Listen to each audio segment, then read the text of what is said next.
গরমের সময়টায় স্বস্তি পেতে অনেকেরই পছন্দ টি-শার্ট, আর তাই ক্রেতার চাহিদার কথা মাথায় রেখে হরেক রকম আয়োজন রাখেন দোকানিরা। হাল ফ্যাশনে ছেলেদের টি-শার্টে এসেছে নানা পরিবর্তন। Oversize T-shirt, casual T-shirt, drop shoulder print সহ বিভিন্ন বাহারি ডিজাইন নজর কাটছে ফ্যাশন প্রেমীদের। সলিড টি-শার্ট আর হচ্ছে ওই বেসিক প্রিন্টেড যেগুলো আছে ওই ক্যাটাগরি কটন ফেব্রিক্সেরগুলো বেশি প্রেফার করে, কারণ ওগুলো কমফোর্ট জোনের ব্যাপার স্যাপার আছে, গরমের দিন ওগুলাই বেশি চাহিদা। এই যে আমাদের কটন আইটেমগুলো আছে, যেমন এগুলো 220 টাকা করে বিক্রি করি, এগুলোর চাহিদা অনেক বেশি বর্তমানে। তারপর আপনার ড্রপ শোল্ডার এখন ইয়ং জেনারেশনের ছেলের সবচেয়ে বেশি চাহিদা।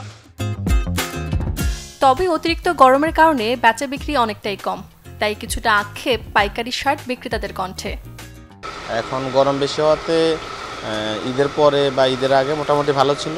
আর আমাদের তো হোলসেল আইটেম সবসময় কাস্টমার হয় না, ম্যাক্সিমাম কাস্টমার কন্ট্যাক্ট করেই আসে। অন্যান্য মার্কেটের তুলনায় বঙ্গ মার্কেটে টি-শার্টের কালেকশনে আছে ভ্যারিয়েশন। পাইকারি টি-শার্টের পাশাপাশি খুচরাও মিলবে এখানটায়। দাম 200 থেকে শুরু করে 600 টাকার মধ্যে। সূচনা হাসান, চ্যানেল 24, ঢাকা।